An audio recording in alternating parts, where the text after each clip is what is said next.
Hello everyone, welcome to my channel KP success zone. दोस्तों, आज के वीडियो में हम करने वाले हैं फिजिक्स का चैप्टर 2 और चैप्टर 1 हम लोग पिछले वीडियो में किए हैं, जिसमें हमने यूनिट और मेजरमेंट, मापन, जो यूनिट वगैरह था उसके बारे में पढ़े थे।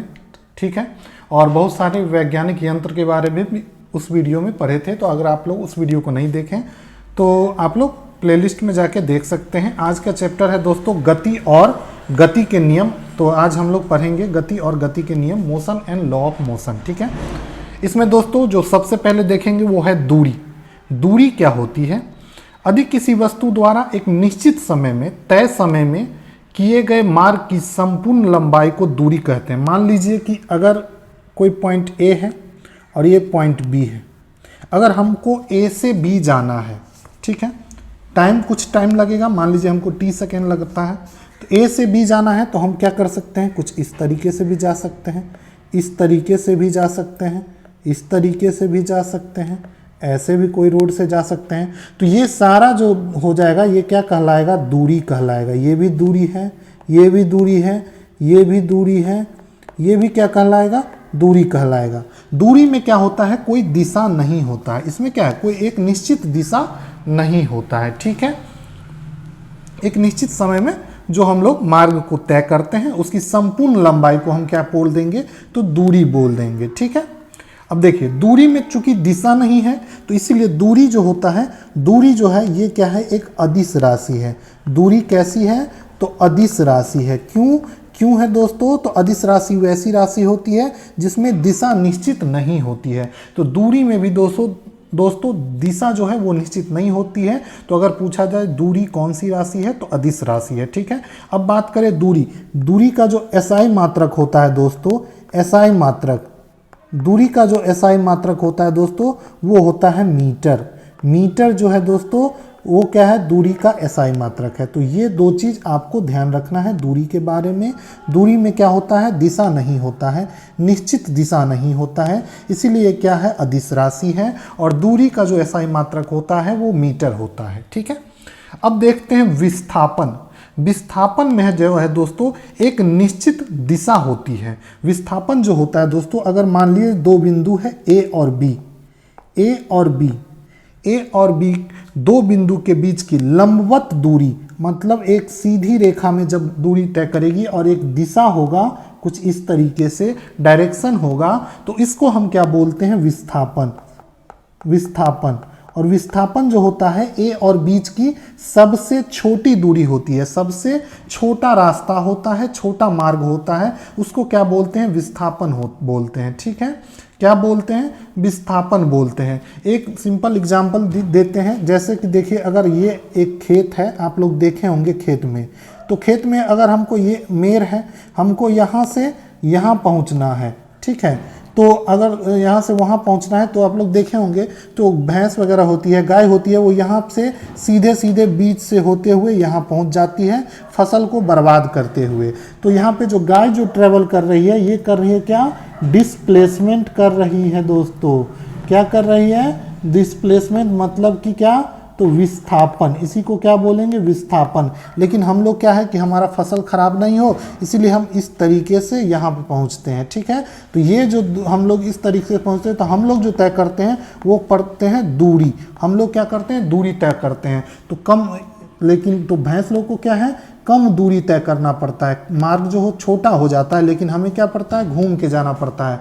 तो दूरी की जो लंबाई होती है दोस्तों, दूरी जो होती है हमेशा क्या होता है? या तो बड़ी होगी या बराबर होगी किसके? तो विस्थापन के। तो इसको याद रखना है, दूरी होगी या तो बड़ा होगा, ज़्यादा होगा, या फिर विस्थापन से बराबर होगा, इसको याद रखना है। ठीक है, विस्थापन में दोस्तों चूंकि एक निश्चित दिशा होती है, इसमें क्या होता है? एक निश्चित दिशा होती है, इसीलिए विस्थापन जो है दोस्तों ये क्या हो जाएगा? तो ये हो जाएगा सदिश राशि। विस्थापन क्या होता है? तो विस्थापन जो है दोस्तों एक सदिश राशि होता है। ठीक है, और इसका यूनिट की बात करें तो इसका विस्थापन का जो एसआई मात्रक होता है, इसका भी एसआई मात्रक सेम ही होता है, मीटर ही होता है। ठीक है, मीटर ही होता है। तो इसको ध्यान रखना है। तो इस तरीके से आपको विस्थापन और दूरी के बारे में समझ में आ गया होगा। ठीक है, अब नेक्स्ट टॉपिक देखते हैं गति और गति के नियम। अब दोस्तों गति क्या होता है, गति क्या होता है, ठीक है, इसको इंग्लिश में मोशन बोलते हैं। मोशन क्या होता है, समय के सापेक्ष किसी वस्तु या ऑब्जेक्ट स्थिति में परिवर्तन, स्थिति में परिवर्तन को हम क्या बोलते हैं, गति में बोलते हैं। मान लीजिए एक कार है, एक कार है, मान लीजिए रोड पे चल रही है, ठीक है, एक कार है, कुछ समय अभी देखें तो हम यहाँ पे हैं, कुछ समय बाद देखें तो ये कार यहाँ पहुँच गई है, ठीक है कि नहीं। तो अब देखिए इसकी स्थिति में क्या हो रही है, परिवर्तन हो रही है। यह पहले यहाँ पे थी, कुछ समय बाद देखें तो ये यहाँ पे पहुँच गई है, मतलब इसकी स्थिति में परिवर्तन हो रहा है। तो हम क्या कहेंगे कि जो कार है वो गति कर रहा है, मतलब कार जो है मोशन में है। जैसे देहाती में बोल दीजिए कि कार चल रही है, ठीक है, कार क्या है, चल रही है, मतलब गति कर रही है, मोशन कर रही है, तो इसी को बोलेंगे गति। अब देखेंगे गति के नियम के बारे में देखेंगे, ठीक है। तो सबसे पहले देखते हैं गति के प्रकार, एक समान गति और असमान गति। एक समान गति, नाम से ये स्पष्ट हो रहा है कि गति जो होगा क्या होगा, समान होगा, मतलब सेम होगा, इसी को बोलते हैं यूनिफॉर्म मोशन। ऐसी गति जिसमें कोई वस्तु समान समय अंतराल में समान दूरी तय करता है, इसमें क्या करता है, समान समय अंतराल में, समान समय अंतराल में कोई भी वस्तु समान दूरी,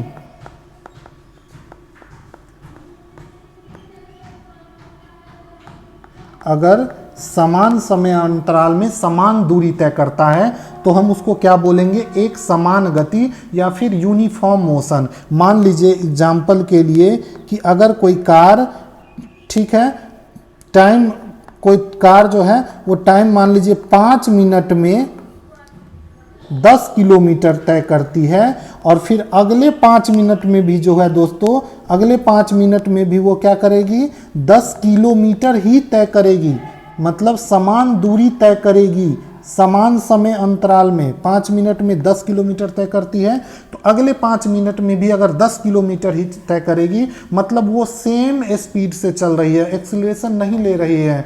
मतलब जैसे अगर आप बाइक लेके जा रहे हो तो सेम स्पीड से एक्सीलरेशन को हाथ एकदम फिक्स कर लिया और जा रहे हैं, तो उसको क्या बोलेंगे, एक समान गति या फिर यूनिफॉर्म मोशन। तो इसको क्या बोलेंगे, यूनिफॉर्म मोशन, या एक समान गति से चल रही है, ठीक है।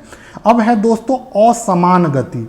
अब दोस्तों असमान गति में अगर समान समय अंतराल में समान दूरी तय नहीं करती है, ठीक है, अगर बोला जाए कि समान समय अंतराल में,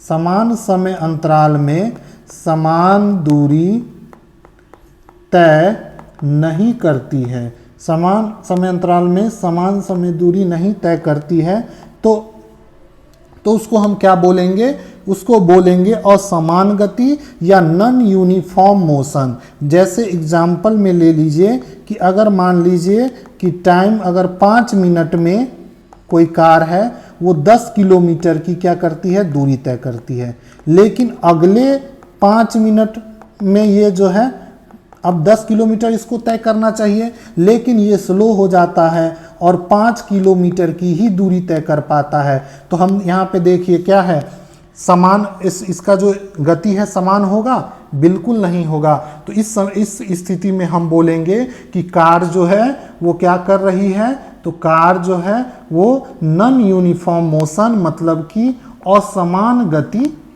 से चल रही है, असमान गति से चल रही है। तो इस तरीके से आपको एक समान गति और असमान गति दोनों समझ में आ गया होगा, ठीक है। इंग्लिश में भी समझ में आ गया होगा, यूनिफॉर्म मोशन और नॉन यूनिफॉर्म मोशन। चलिए अब अगला जो है वो है दोस्तों चाल। चाल किसको बोलते हैं, अब इसके बारे में पढ़ेंगे। चाल क्या होता है, किसी वस्तु द्वारा एकांक समय में तय की गई दूरी को चाल बोलते हैं। क्या बोलते हैं, किसी वस्तु द्वारा एकांक समय में तय की गई जो दूरी होता है, देखिएगा दोस्तों ध्यान देने वाली बात है ये है कि यहाँ पे जो हम लेते हैं जब भी इस चाल की बात करेंगे तो उसमें हम क्या लेंगे, दूरी लेंगे। चाल में क्या लेंगे, दूरी लेंगे। किसी वस्तु द्वारा एकांक समय में तय की गई दूरी को हम क्या बोलते हैं, तो चाल बोलते हैं। ठीक है, चाल का जो फॉर्मूला होता है वो क्या होता है, तो चाल जो कि स्पीड बराबर होता है आपको दूरी बट्टे में समय, दूरी बट्टे में समय। ठीक है, दूरी बट्टे में समय, डिस्टेंस अपॉन टाइम। ठीक है, अभी चाल का एसआई मात्रक क्या होता है, अब चाल का एसआई मात्रक क्या होगा, एसआई यूनिट, चाल का जो एसआई यूनिट होगा दोस्तों यहीं से निकल के आ जाएगा।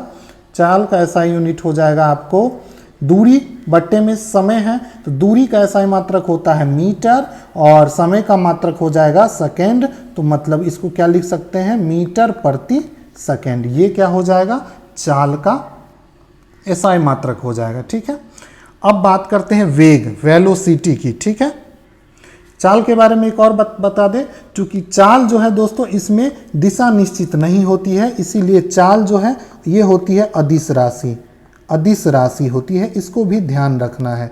चाल कैसी होती है, तो अदिश राशि होती है। चूंकि यहाँ पे दूरी है, दूरी भी अदिश राशि होती है, इसीलिए चाल जो हो जाएगा दोस्तों अदिश राशि। अब बात करेंगे वेग की। वेग जो होता है ये क्या होता है, तो वेग होता है दोस्तों किसी वस्तु द्वारा,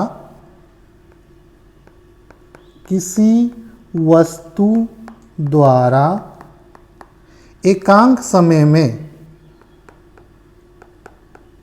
एकांक समय में एक निश्चित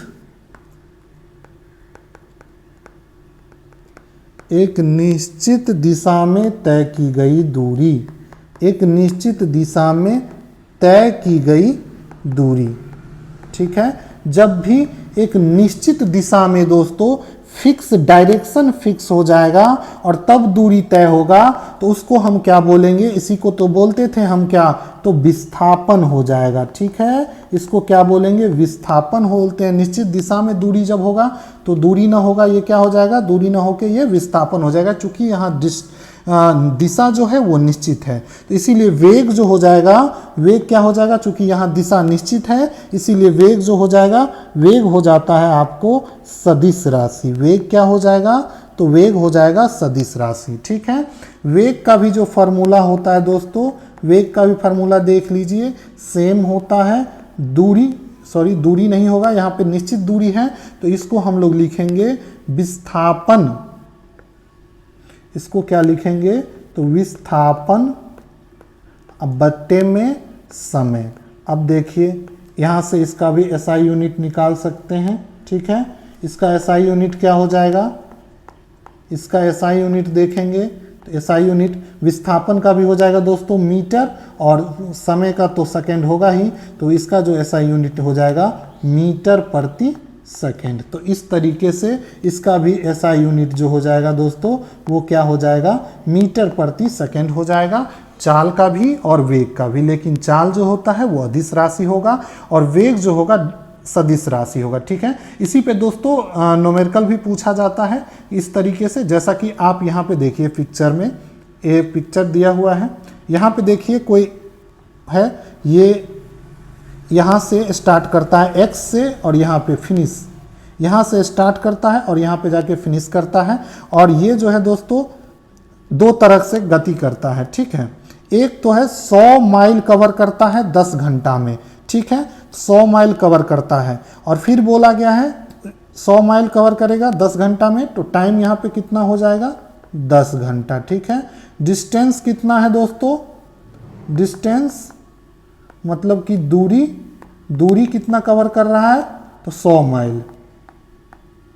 ठीक है, अब यहाँ पे देखिए 100 माइल, यहाँ पे 100 माइल में क्या है, डायरेक्शन की बात नहीं की गई है, दिशा की बात नहीं की गई है, तो यहाँ जो 100 माइल है ये क्या हो जाएगा, दूरी हो जाएगा और ये तो समय है। ठीक है, तो इस तरीके से जब भी दूरी रहेगा तो हम क्या निकालेंगे, तो स्पीड निकालेंगे, मतलब कि यहाँ पे क्या निकालेंगे, चाल निकालेंगे। तो इसका जो चाल होगा वो क्या हो जाएगा, चलिए इसका जो चाल हो जाएगा, तो चाल कितना हो जाएगा, दूरी बट्टे में समय। अब देखिए दूरी क्या दिया हुआ है, दूरी क्या दिया हुआ है 100 माइल, तो 100 और टाइम कितना है 10 आवर, ठीक है। तो यहाँ से कट करेंगे तो यहाँ से हमको चाल जो आ गया, स्पीड या चाल जो आ गया वो कितना आ गया 10 माइल पर आवर, ठीक है, यही इसका यूनिट हो जाएगा। अब देखिए दूसरा क्या दिया हुआ है, यहाँ पे देखिए 40 माइल वेस्ट इन 10 आवर। अब ये वेस्ट इधर की तरफ आता है, वेस्ट में कैसे वापस 40 माइल वेस्ट, जब भी वेस्ट दिशा की बात करेगा तो एक निश्चित दिशा में आएगा, मतलब कुछ इस तरीके से आएगा। और कितना डिस्टेंस कवर करता है, सीधा जब आता है तो यही डिस्टेंस जो है वो क्या हो जाएगा, निश्चित दिशा में है तो यहाँ पे हो जाएगा विस्थापन हो जाएगा। तो विस्थापन कितना हो रहा है दोस्तों, तो 40 माइल। टाइम कितना लग रहा है, टाइम कितना लग रहा है, मतलब सेम टाइम लग रहा है, 10 आवर ही लग रहा है, मतलब वो धीरे धीरे आ रहा होगा। तो विस्थापन यहाँ पे वेग निकालेंगे, चूंकि विस्थापन है तो वेग क्या हो जाएगा, विस्थापन बट्टे में समय। विस्थापन कितना है 40, समय कितना है 10, कट कर दीजिए, वेग कितना हो जाएगा 4 माइल पर आवर, मतलब आराम आराम से। पहले देखिए चाल कितना था 10 माइल पर आवर से, मतलब स्पीड से भागा गया तो 10 घंटा लगा। अब देखिए 4 माइल मतलब आराम आराम से जा रहा है 4 माइल पर आवर से वेग से, तो भी क्या लगता है 10 घंटा भी लगता है। तो इस तरीके से आपको न्यूमेरिकल पूछा जाएगा, 2 वैल्यू पुट दिया रहेगा, तीसरा वैल्यू निकालने के लिए रहेगा, ठीक है। आप लोग को यूनिट का भी खास ध्यान रखना है फिजिक्स में, इससे भी क्वेश्चन गलती हो जाता है, ठीक है। तो इस तरीके से आपको ये हो गया होगा, ठीक है, समझ में आ गया होगा। चाल में और वेग में अंतर समझ में आ गया होगा, न्यूमेरिकल भी कर लिए हम। अब चलते हैं अगला टॉपिक जो है दोस्तों वो है त्वरण। त्वरण क्या होता है, तो त्वरण के बारे में देखेंगे, जिसे इंग्लिश में एक्सीलरेशन बोलते हैं। वेग में परिवर्तन की दर को त्वरण कहते हैं। त्वरण क्या होता है, तो वेग में परिवर्तन की दर, इसको क्या बोलते हैं, वेग में परिवर्तन की दर को त्वरण कहते हैं, ठीक है, या फिर एक्सीलरेशन कहते हैं। अब देखिए मान लीजिए आप घर से बाइक लेके निकलते हैं, यहाँ से घर से बाइक लेके निकले, यहाँ पे आपको जब निकले तो स्पीड क्या होगा, कम होगा, मान लीजिए v1 होगा।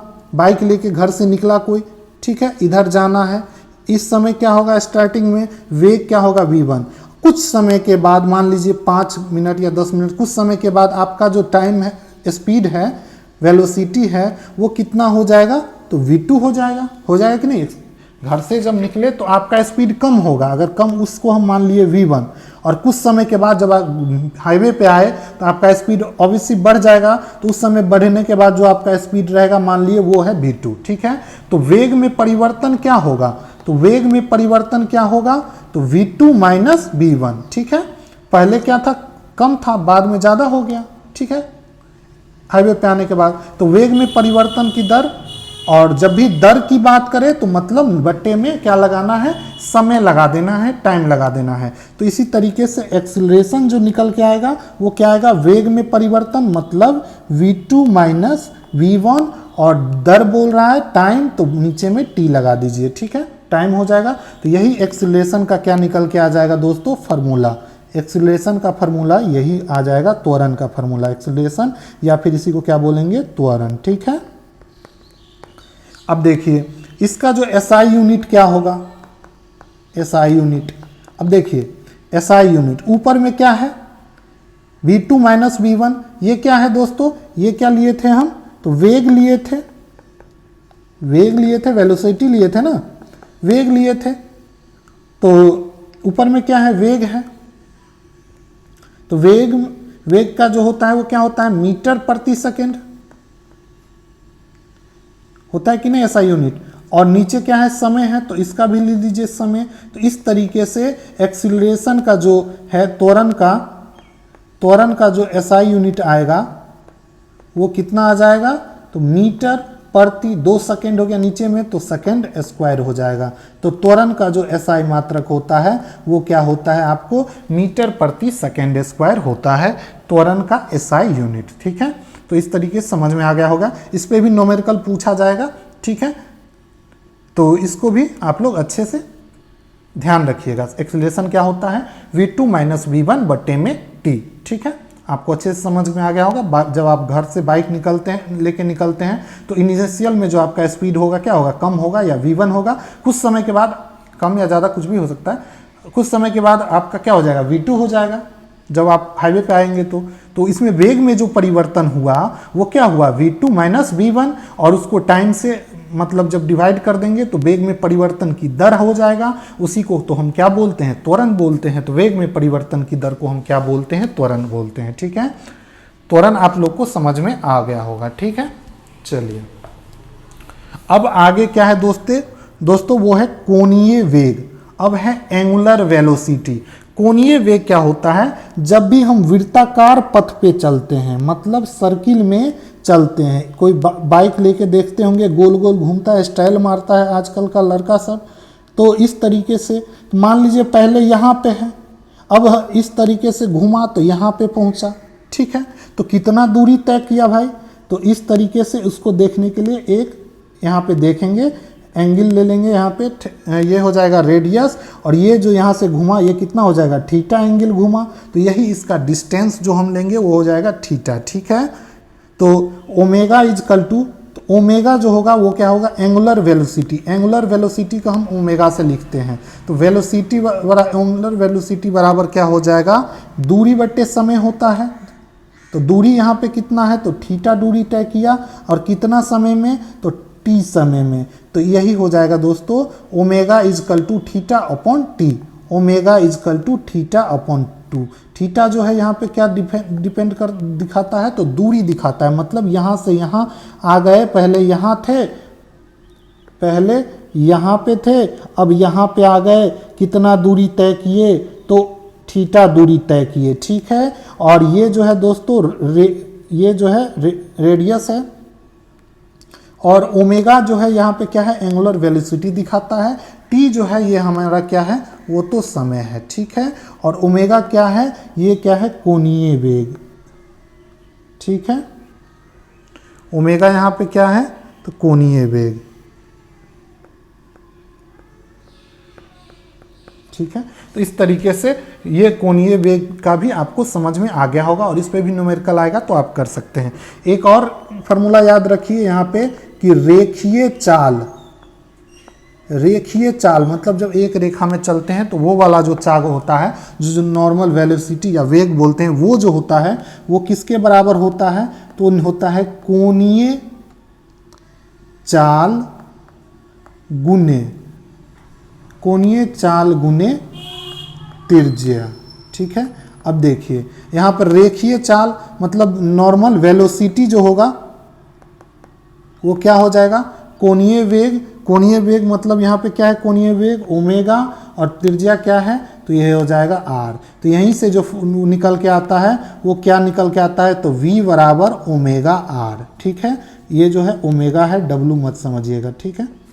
v equal to omega R, यहीं से इस पे भी क्वेश्चन देता है। यहाँ पे v क्या हो गया, वेलोसिटी, ओमेगा क्या हो गया, तो कोणीय वेग है, और r क्या है, तो r क्या है, तो r जो है सर्किल की क्या है, त्रिज्या है, ठीक है। तो ये समझ में आ गया होगा आप लोग को, ठीक है। अब चलिए अब पढ़ते हैं न्यूटन के गति का नियम। क्या पढ़ेंगे, न्यूटन के गति का नियम पढ़ेंगे। दोस्तों न्यूटन का गति का नियम जो है दोस्तों वो कहाँ वर्णन है, तो न्यूटन का एक बुक है, न्यूटन का एक बुक है, इसको ध्यान में रखना है दोस्तों। उस बुक का नाम है फिलोसफिया नेचुरलिस प्रिंसिपिया मैथमेटिका। इतना बड़ा बुक का ये नाम है। इसी बुक में न्यूटन के गति का नियम का प्रतिपादन किया गया है। तो अगर पूछे कि न्यूटन के गति के नियम का प्रतिपादन किस बुक में किया गया है, तो यही बड़ा वाला बुक है दोस्तों। नाम एक बार अपने से पढ़ लीजिएगा, बहुत बड़ा नाम है। तो यही इसी बुक में पहली बार क्या किया गया था, न्यूटन के गति के नियम का प्रतिपादन किया गया था। आई होप आप लोग को समझ में आ गया होगा। इसमें कुछ समझने वाला था नहीं, इसमें तो याद करने हैं, तो याद कर लीजिए इसको, ठीक है। चलिए अब देखते हैं न्यूटन के गति का प्रथम नियम, first law of motion. First law of motion, ठीक है, बच्चा वाले क्लास में पढ़े होंगे आप लोग 10th में ये सब चीज़। न्यूटन गति का प्रथम नियम, ठीक है। न्यूटन के गति का प्रथम नियम क्या बोलता है कि यदि कोई वस्तु विराम अवस्था में है तो वो जो है विराम अवस्था में ही रहेगी, या फिर एक समान चाल के साथ चल रहा है सीधी रेखा में तो सीधी रेखा में ही चलती रहेगी जब तक कि हम उस पर कोई फोर्स ना लगाएं। जैसे कि सुबह सुबह आप सोए रहते हैं तो मन क्या करता है कि हम सोए ही रहे, कोई हमको जगाए ना, लेकिन फिर मम्मी फोर्स लगाती है, मारती है और फिर हमें क्या करना पड़ता है, जगना पड़ता है। तो हम क्या करते हैं, हमारे जगह में परिवर्तन हो जाता है, मतलब उठ के नीचे उतरते हैं, मुँह हाथ धोते हैं। सेम चीज़ है न्यूटन के गति का नियम। देखिए यहाँ पे, अब देखिए यहाँ पे एक बॉक्स रखा हुआ है, अब यहाँ पे कोई फोर्स नहीं लग रहा है, इस पर कोई धक्का नहीं लगा रहा है, तो ये क्या है, सेम इसी जगह पे रहेगा, ठीक है। फिर इसी बॉक्स पे मान लीजिए कोई यहाँ से कोई फोर्स लगा रहा है, एक व्यक्ति F लगा रहा है, इधर से भी एक व्यक्ति सेम फोर्स लगा रहा है F, ये भी 10 न्यूटन का फोर्स लगा रहा है, ये भी 10 न्यूटन के फोर्स लगा रहा है। अब बताइए ये वस्तु अपने जगह में परिवर्तन करेगा क्या? नहीं करेगा, क्योंकि इधर से भी उतना ही फोर्स लग रहा है, इधर से भी उतना ही फोर्स लग रहा है, दोनों क्या हो जाएगा, बराबर। और दिशा अपोजिट है, ये इधर लगा रहा है, ये इधर लगा रहा है, तो क्या हो जाएगा, फिर भी ये क्या रहेगा, सेम स्थिति में बना रहेगा। लेकिन अगर फिर क्या हुआ, कुछ समय बाद दोनों में दोस्ती हो गया, दोनों एक साइड आ गया, अब बोलता है अब हम धक्का लगा के इसको हटा देंगे रोड पर से। अब ये धक्का लगाना शुरू किया, अब क्या ये ऑब्जेक्ट यहीं रहेगा? बिल्कुल नहीं रहेगा, अब इसके क्या होगा, स्थान में परिवर्तन हो जाएगा। तो यही बोलता है न्यूटन के गति का फर्स्ट लॉ कि जो विराम में अवस्था में वस्तु है वो विराम अवस्था में रहना चाहती है, और जो गतिशील वस्तु है वो हमेशा गतिशील रहना चाहती है जब तक कि हम उस पर क्या करें, एक्स्ट्रा फोर्स ना लगाएं, अपने तरफ से कोई फोर्स ना लगाएं, ठीक है। तो आप लोग को गति का प्रथम नियम समझ में आ गया होगा। इसी तरीके से दूसरा ऑब्जेक्ट लिया गया है, एक फुटबॉल को देख रहे हैं, फुटबॉल रेस्ट में है, फिर इस पे किक मारा जाता है और फुटबॉल उड़ जाता है। फिर यहाँ पे देखिए जाल के पास जब फुटबॉल गोल बॉक्स में जाता है, जाल पे लगता है, तो जाल इस पे फोर्स लगाता है और पीछे की तरफ वापस आ जाता है, ठीक है। तो यही जड़त्व का नियम है। इस नियम को दोस्तों गैलीलियो का नियम या जड़त्व का नियम बोलते हैं, ठीक है। क्या बोलते हैं? गैलीलियो का नियम, ठीक है, ये कंफ्यूज मत होइएगा, इसको जो है गैलीलियो का नियम भी बोलते हैं। जड़त्व के नियम को किसका नियम बोलते हैं? तो गैलीलियो का नियम या जड़त्व का नियम भी बोलते हैं। तो अगर क्वेश्चन पूछे जड़त्व का नियम किसने दिया था, तो गैलीलियो, वहां गैलीलियो मारना है, ठीक है। अपनी वर्तमान स्थिति में बनाए रखने की प्रवृत्ति को जड़त्व कहते हैं। जड़त्व क्या होता है? जड़त्व क्या होता है कि अपने वर्तमान स्थिति में बनाए रखना, खुद को जिस स्थिति में है हम उसी स्थिति में रहेंगे, हमको नहीं अमीर बनना है, हम गरीब हैं गरीब ही रहेंगे, कुछ लोग को ये टेंडेंसी रहता है, तो इसी को बोलते हैं जड़त्व का गुण, मतलब अपने स्थिति को बनाए रखना, वर्तमान स्थिति को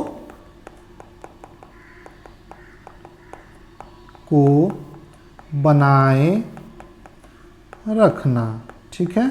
इसको क्या बोलते हैं? जड़त्व बोलते हैं, ठीक है। अब इसका दोस्तों फर्स्ट लॉ का हम एग्जाम्पल ले लेते हैं। अब इसका एग्जाम्पल आप लोग कहाँ देखे होंगे? अगर आप लोग वाहन में जा रहे हैं और अचानक ब्रेक लग जाए तो यात्री क्या करता है? आगे की तरफ झुक जाता है। पहला एग्जाम्पल क्या हुआ? तो वाहन में ब्रेक लगने पर आगे की तरफ झुकना,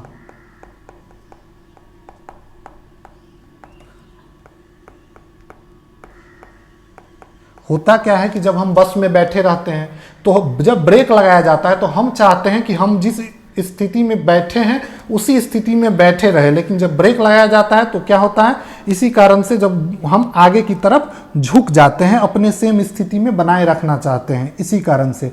तो ये जो होता है किस लॉ के कारण, तो न्यूटन के गति के प्रथम नियम के कारण ही ऐसा होता है। दूसरा एग्जाम्पल आप लोग देखेंगे तो दूसरा एग्जाम्पल होता है कि जब हम देखेंगे गांव में जब दरी में धूल भर जाता है तो हम उसको डंडे से मार के क्या करते हैं, धूल को निकालते हैं। इससे क्या होता है कि जो धूल है वो अपनी स्थिति में बने रहना चाहता है, और जब डंडा से उस पर मारते हैं तो उसमें गति होता है और धूल नीचे गिर जाता है। ठीक है, कंबल को, तो इसमें दूसरा हो जाएगा क्या, कंबल को डंडे से पीटने धूल के कणों का निकलना, ये दोनों पूछा जाता है। ये दोनों किस लॉ से होता है, तो फर्स्ट लॉ ऑफ मोशन से। ठीक है, न्यूटन के फर्स्ट लॉ के मोशन से। ठीक है, न्यूटन के गति के प्रथम नियम से ये होता है। ठीक है, ये दोनों एग्जाम्पल डायरेक्ट एग्जाम में पूछा जाता है। ठीक है, तो इसको आप लोग आराम से अच्छे से कर लीजिएगा। ठीक है, तो यहाँ तक आपको क्लियर हो गया। एक चीज और पूछा जाता है कि न्यूटन के गति के प्रथम नियम से हमें क्या प्राप्त होता है, तो न्यूटन के गति के प्रथम नियम से हमको क्या प्राप्त होता है, तो इससे फर्स्ट लॉ से क्या प्राप्त होता है, हमको प्राप्त होता है बल की परिभाषा। क्या, तो बल की परिभाषा, बल की परिभाषा ये पूछा जाता है दोस्तों, डायरेक्ट क्वेश्चन पूछा जाता है कि न्यूटन के गति के किस नियम से बल की परिभाषा प्राप्त होती है, या फिर न्यूटन के फर्स्ट लॉ से हमें क्या प्राप्त होता है, तो बल की परिभाषा प्राप्त होता है, बल की परिभाषा प्राप्त होता है। ठीक है, अब चलते हैं दोस्तों न्यूटन के गति का द्वितीय नियम, न्यूटन के गति का द्वितीय नियम। ठीक है, न्यूटन के गति का द्वितीय नियम क्या कहता है, अब इसके बारे में देखेंगे। ठीक है, किसी वस्तु के संवेग में परिवर्तन के दर उस वस्तु पर आरोपित बल के समानुपाती होती है। ठीक है, न्यूटन के गति का द्वितीय नियम क्या बोलता है कि संवेग में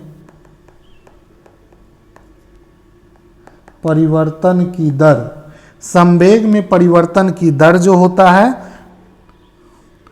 उस वस्तु पर आरोपित बल के समानुपाती होता है। अब देखिए यहाँ से समानुपाती होता है तथा उसी दिशा में होता है जिस दिशा में बल कार्य करता है, और उसी दिशा में होता है, उसी दिशा में होता है जिसमें बल कार्य करता है। ठीक है, अगर मान लीजिए कोई एक वस्तु है, इस पे हम क्या लगाएं, फोर्स लगाएं, तो इसके संवेग में जो परिवर्तन होगा और उसके जो दर है, संवेग में परिवर्तन की दर को, संवेग में परिवर्तन की जो दर होगी वो जो होगा वो आरोपित बल, जो हम इस पे बल लगा रहे हैं, जो हम ये फोर्स लगाए होंगे, उसके क्या होता है, समानुपाती होता है। अब आपके मन में सवाल ये आ रहा होगा बार बार कि सर संवेग तो बताए नहीं, संवेग क्या होता है, तो चलिए अब हम संवेग के बारे में भी क्या है पढ़ेंगे। ठीक है, तो चलिए संवेग के बारे में पढ़ते हैं। संवेग क्या होता है, संवेग होता है दोस्तों, संवेग किसी पिंड का संवेग उसके द्रव्यमान और वेग के गुणनफल द्वारा परिभाषित किया जाता है। संवेग, इसको दोस्तों P से लिखते हैं, इसको इंग्लिश में मोमेंटम बोलते हैं। संवेग जो होता है किसी भी वस्तु या पिंड के, अगर मान लीजिए कोई वस्तु है, इसका कुछ मास होगा, मास कितना होगा, मास मतलब भार, तो मास के और उसके वेलोसिटी के, इस पर फोर्स लगाएंगे तो इसमें क्या होगा, किसी फोर्स लगाएंगे तो आगे की तरफ बढ़ेगा कि नहीं, और आगे की तरफ किस वेग से बढ़ेगा, तो v वेग से। तो इसको क्या बोलेंगे, मोमेंटम जो होगा मास इंटू वेलोसिटी, m जो है क्या है, मास है मतलब द्रव्यमान है, और v क्या है, वेग।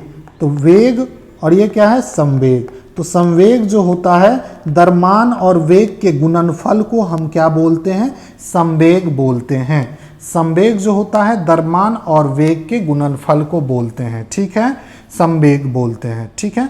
चूंकि यहाँ पे दोस्तों वेग आ रहा है, ठीक है, तो संवेग जो हो जाएगा, संवेग में दिशा क्या हो जाएगा, निश्चित होता है, इसीलिए संवेग जो हो जाएगा वो हो जाएगा दोस्तों सदिश राशि। आराम से याद रखिए, संवेग जो होता है सदिश राशि होता है। कैसे याद रखना है, देखिए संवेग में क्या आता है, वेग आ रहा है, और वेग क्या होता है, वेलोसिटी क्या होता है, सदिश राशि होता है। तो इसीलिए संवेग भी क्या हो जाएगा, सदिश राशि होता है, तो इसको याद रखना है। अब संवेग का दोस्तों, संवेग का एसआई यूनिट क्या होगा, एसआई यूनिट आराम से निकाल सकते हैं। क्या है, संवेग का फॉर्मूला क्या होता है, m और v। तो इसको हम क्या लिख सकते हैं, मास है तो मास को क्या लिख सकते हैं, kg, और वेलोसिटी को क्या लिख सकते हैं, तो मीटर प्रति सेकेंड। तो संवेग का जो एसआई यूनिट क्या निकल के आएगा, तो वो आ जाएगा kg मीटर प्रति सेकेंड। क्या आ जाएगा, kg मीटर प्रति सेकेंड, ठीक है, ठीक है, समझ में आ गया, ओके। यहाँ पे लिख लीजिए, क्योंकि होता है क्या, P इजकल टू एम भी, और यहीं से हमको क्या मिल गया, इसका एसआई यूनिट मिल गया kg मीटर प्रति सेकेंड, ठीक है। इतना तक आई होप आप लोग को समझ में आ गया होगा, ठीक है। अब संवेग का उदाहरण देखते हैं, ठीक है। आपने देखा होगा कि जब क्रिकेट खेलते हैं तो गेंद को जब हम कैच करते हैं तो अब हाथ को पीछे की तरफ खींच लेते हैं, क्या होते हैं, पीछे की तरफ खींच लेते हैं। ऐसा क्यों करते हैं, क्योंकि इसे करने से क्या होता है, खिलाड़ी को चोट नहीं लगता है, और जब हम नहीं पीछे खींचते हैं तो देखते होंगे उंगली पे ज़्यादा चोट लग जाता है, या फिर फ्रैक्चर हो जाता है, या हाथ पे ज़्यादा चोट होता है। ये दोस्तों संवेग में परिवर्तन के कारण ही ऐसा होता है, ठीक है। अब अगला जो है दोस्तों वो है आवेग। आवेग क्या होता है, जब किसी पिंड पर कोई बड़ा बल बहुत कम समय के लिए कार्यरत रहकर उस पिंड के संवेग में परिवर्तन उत्पन्न करता है, तो उसकी गणना आरोपित बल और समय अवधि के गुणनफल से की जाती है। तो आवेग जो इम्पल्स है दोस्तों, ये किसके बराबर होता है, तो फोर्स गुने टाइम के बराबर, संवेग में परिवर्तन, ये जो होगा, ये और ये जो बराबर हो जाता है किसके, तो संवेग में परिवर्तन के, संवेग में परिवर्तन के, ठीक है। तो आवेग जो होता है फोर्स इनटू टाइम होता है, ठीक है। आवेग जो है दोस्तों ये भी एक तरह का क्या है, सदिश राशि है। आवेग जो है ये क्या है, सदिश राशि है, ठीक है। इसमें भी वेग लगा हुआ है, और जहाँ भी वेग रहेगा मतलब स्पीड रहेगा, सॉरी वेलोसिटी रहेगा, तो वो क्या होगा, सदिश राशि होगा, ठीक है। आवेग इसका जो एसआई यूनिट हो जाएगा दोस्तों, एसआई यूनिट क्या हो जाएगा, तो एसआई यूनिट की बात करें तो F इंटू टी होता है। F मतलब फोर्स का जो एसआई यूनिट होता है वो क्या होता है, न्यूटन, और टाइम का कितना होता है, तो सेकेंड। तो इसका जो एसआई यूनिट हो जाएगा दोस्तों न्यूटन सेकेंड जो हो जाएगा, इसका एसआई यूनिट हो जाएगा, एसआई यूनिट। तो अगर पूछे आवेग का एसआई यूनिट क्या होता है, तो न्यूटन सेकेंड होता है, ठीक है। एक चीज़ और आपको याद रखना है कि बल की परिभाषा, न्यूटन के गति के द्वितीय नियम से क्या प्राप्त होता है, तो न्यूटन के गति के द्वितीय नियम से इससे हमें क्या प्राप्त होता है, इस गति से हमको प्राप्त होता है दोस्तों क्या, तो बल का व्यंजक, बल का व्यंजक प्राप्त होता है, ठीक है।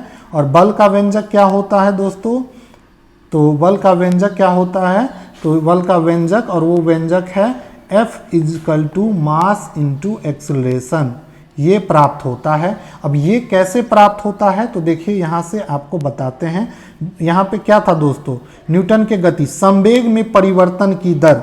अब संवेग क्या होता है, संवेग में परिवर्तन देखेंगे तो संवेग मान लीजिए पहले क्या था, संवेग P1, कुछ समय बाद क्या हो गया P2, ठीक है।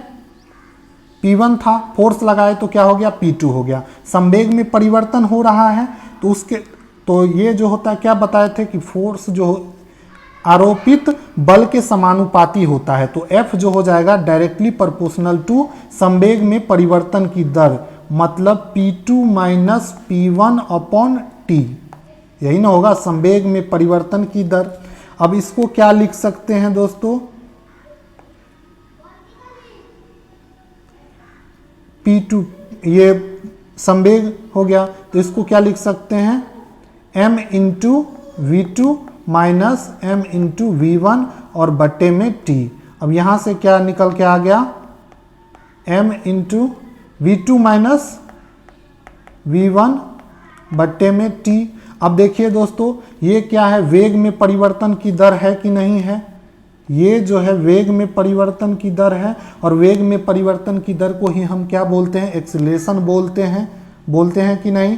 तो यहाँ पे F इजकल टू क्या हो जाएगा, m, और इसको एक्सीलरेशन लिख सकते हैं तो a। तो यहाँ से हमको क्या मिल गया, F इजकल टू m में बल का व्यंजक प्राप्त हो गया।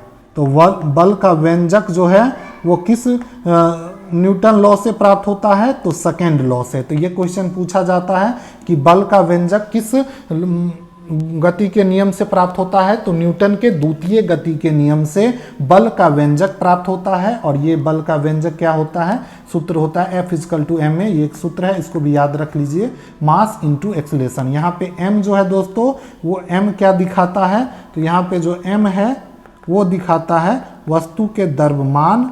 F क्या है, उस पे जो फोर्स लगाएंगे, मतलब कि जो बल लगाएंगे, मान लीजिए ये वस्तु है, इस पे हम क्या लगाते हैं, F का फोर्स लगाते हैं, तो ये इसका द्रव्यमान कितना है, m है, ठीक है।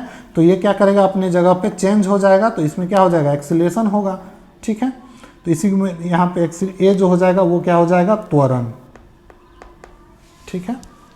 तो इस तरीके से हमें ये न्यूटन का सेकेंड लॉ समझ में आ गया। सेकेंड लॉ से क्या क्या क्वेश्चन पूछा जाता है, संवेग समझ लिए, आवेग समझ लिए, दोनों सदिश राशि होता है ये भी समझ लिए, दोनों का सूत्र पता हो गया। हम तो इस पे अगर न्यूमेरिकल पूछे तो हम डायरेक्ट लिख सकते हैं, संवेग क्या होता है, मास इंटू वेलोसिटी, और आवेग क्या होता है, फोर्स इंटू टाइम, ठीक है। बल इंटू समय होता है, संवेग में परिवर्तन इसी को बोलते हैं, ठीक है। अब देखते हैं न्यूटन के गति का तृतीय नियम, Newton's third law of motion, Newton के गति का तृतीय नियम, ठीक है। न्यूटन के गति के तृतीय नियम क्या कहता है कि क्रिया बल प्रतिक्रिया बल हमेशा समान होती है लेकिन विपरीत दिशा में होती है। क्या होता है कि क्रिया बल प्रत्येक क्रिया बल की सदैव समान एवं विपरीत दिशा में परिवर्तन होती है।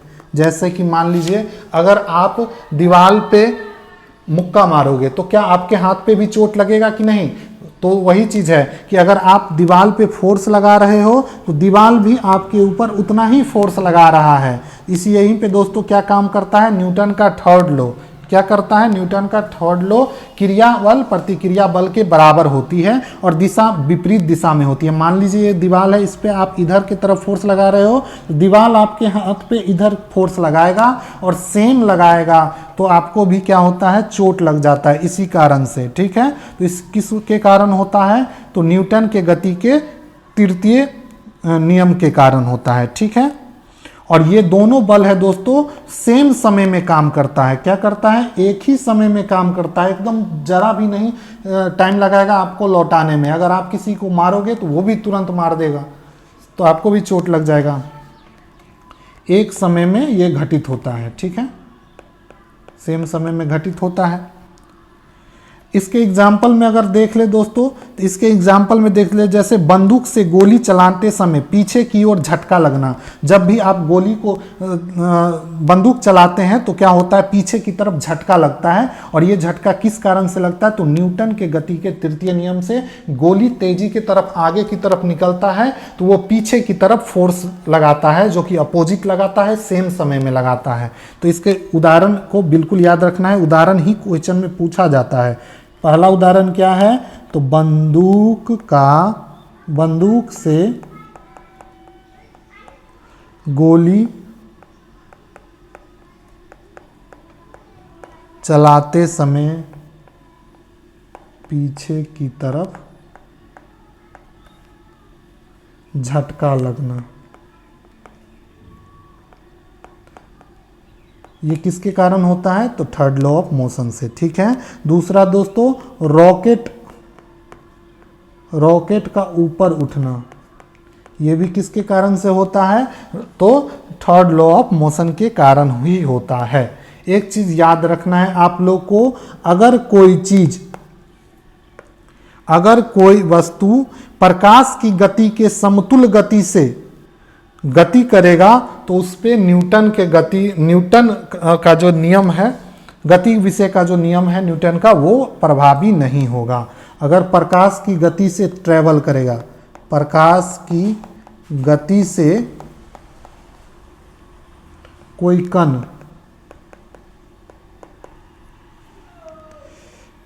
गति करेगा तो उस पर, इसको नोट करके लिख लीजिए, उस पर गति का नियम नहीं लगेगा। ठीक है, तो इसको भी ध्यान रखना है। तो इस तरीके से आज हम लोग क्या क्या पढ़ लिए, तो दूरी, विस्थापन, गति का नियम पढ़ लिए, first law motion, second law motion, third law motion, वेग, संवेग, सब के बारे में पढ़ लिए। तो आई होप आप लोग को लेक्चर समझ में आया होगा। मिलते हैं अगले लेक्चर में, और फिर अगले लेक्चर में हम इससे आगे पढ़ेंगे और इसके ऊपर जितने ऑब्जेक्टिव बनेंगे उसको भी कवर करेंगे। और तो मिलते हैं अगले वीडियो में। और अगर आप लोग को वीडियो अच्छा लगा हो तो चैनल को लाइक कर दीजिए, और अगर आप लोग इसका PDF चाहते हैं तो हमारे Telegram channel KP success zone से इसे प्राप्त कर सकते हैं। उसको आप लोग सब्सक्राइब कर लीजिएगा, और हमारे चैनल को भी दोस्तों ज़रूर सब्सक्राइब कर लीजिएगा। Thank you.